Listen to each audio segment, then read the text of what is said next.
सौरभ जी, राहुल जी, मैंने निवेदन किया था। हम लगातार विधानसभा के अंदर ये प्रश्न उठाते आ रहे हैं कि किरोड़ीलाल मीणा जी कहाँ हैं, कृषि मंत्री कहाँ हैं, उनका फोन टेप क्यों हो रहा है। राजस्थान पूछ रहा हमारे कृषि मंत्री बीमार हैं क्या, उन्होंने एप्लीकेशन दी है। चिकित्सा मंत्री उनका हालचाल जानने गए क्या, मुख्यमंत्री उनका हालचाल जानने गए क्या। वो 10-11 महीने से बीमार क्यों हो रहे हैं, वो 10-11 महीने से इस तरह की बातें क्यों कर रहे हैं, उनके ऊपर एफआईआर क्यों दर्ज हो रही है, उनकी जासूसी क्यों करा रहे हो। ये उनके कैबिनेट मंत्री उनके ऊपर आरोप लगा रहे हैं, हम नहीं कह रहे ये बातें। नहीं तो ये आपका वन ऑफ द कंसर्न हो गया, आपका मेजर कंसर्न है, जेन्युइन कंसर्न है कि भाई कृषि मंत्री कहां है। इससे अलग सदन चल रहा है और क्या विषय है कांग्रेस के पास चर्चा करने के लिए। दूसरा विषय मुझे लगता है आपका होना चाहिए था कि बजट में जो घोषणाएं हुई हैं वो हवाई जितनी आपको लगती हैं उसकी आपको चर्चा करनी चाहिए। धरातल पर कैसे उतारेगी सरकार उनको, बड़े बड़े वादे किए हैं क्या, इतना बजट सरकार के पास है क्या, ये मतलब मेरा कहना है कि ये मुद्दे हैं जिन पर आपको अपनी मजबूती से बात रखनी चाहिए। इसकी जगह कोई रैंडम बात निकल के आ जाती है, पूरा दिन उसी में निकल जाता है। राहुल जी, ये सत्ता पक्ष की जिम्मेदारी है, ये विधानसभा अध्यक्ष जी की जिम्मेदारी है। हम तो पहले दिन से कह रहे हैं। इन्होंने कहा था कि आरपीएससी भंग करेंगे। मैं आपके चैनल पे फिर पूछना चाहता हूं, हमको तकलीफ होती है बार बार वही प्रश्न पूछते हैं। तो आरपीएससी भंग की क्या, सीबीआई जांच कराई क्या, पाताल में गए क्या, बड़े मगरमच्छ पकड़े क्या, मैं यही कह रहा हूँ राजकुमार जी, ये सभी सवाल जो आप चैनल पर बैठकर ये सभी सवाल, ये सारे सवाल आपके जेन्युइन है। मुझे लगता है सरकार से बिल्कुल आपको ये सवाल पूछने चाहिए, लेकिन ये सभी सवाल चैनल्स पर निकलते हैं, पर्सनल इंटरव्यूज में सामने आते हैं, लेकिन सदन जो कि इसी चीज के लिए बना है वहां पर ये सवाल होते ही नहीं है, वहां कोई अलग ही मुद्दा चल रहा होता है आपका। राहुल जी, वहां पर भी ये प्रश्न पूछे जाते हैं लगातार, वहां पर भी प्रश्न पूछे जाते हैं, लेकिन भारतीय जनता पार्टी जवाब नहीं देती है। गृह राज्य मंत्री कहते हैं कि फोन टेप नहीं हो रहा है, इनके मंत्री कह रहे हैं फोन टेप हो रहा है।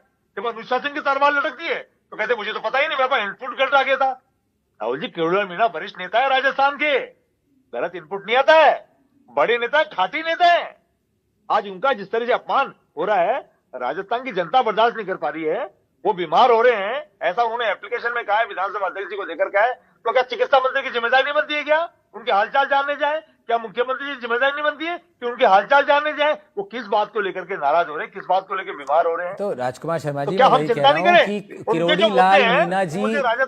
किरोड़ीलाल मीणा जी का अंदरूनी राजनीति क्या कुछ चल रही है, उसका क्या स्टेटस है, क्या ये कांग्रेस पार्टी की राजनीतिक चिंतन का केंद्र है या इससे अलग भी कुछ विषय आपके पास? ये तमाम मुद्दे हैं, कोई विषय नहीं है। ये पेपर लीक, आरपीएससी, ये इस पे कब पूछेंगे आप सवाल? पेपर लीक पे सरकार ने क्या काम किया, क्या काम नहीं किया, इस पे सवाल कब पूछेंगे आप लोग? अन्नपूर्णा योजना को बंद करना, बजटों में चाट काट करना, ये तमाम मुद्दे हैं। वो बजरी के ऊपर आरोप लगा रहे हैं कि बजरी माफिया पनप रहे हैं। तो हम तमाम मुद्दों को उठा रहे, कानून व्यवस्था पे हम लगातार बोल रहे हैं। ठीक है अटल जी, बार-बार ठीक है, अटल जी के पास चलते हैं। अटल जी, कांग्रेस बार-बार यही कह रही है कि मुद्दे बहुत हैं, सवाल बहुत है, लेकिन जवाब न देने पड़े, इसलिए आप ही लोग ऐसा चक्रव्यूह रच देते हैं कि कांग्रेस उसमें उलझ जाए और सवाल आपसे पूछ ना पाए। नहीं राहुल जी, ऐसा होता तो बहुत सारे प्रश्न करते ना। ये प्रश्नकाल जो विधानसभा का प्रश्नकाल है वो किस लिए है? ये वाला प्रश्नकाल हमने घोषणा किया, घोषणाओं में कोई भी। ठीक है अटल जी, मैं लौट रहा हूं दोबारा। अटल जी एक सेकंड दीजिएगा। अटल जी एक मिनट दीजिएगा, 1 मिनट राजकुमार जी की बात एक बार सुन लेते हैं। राहुल जी, ये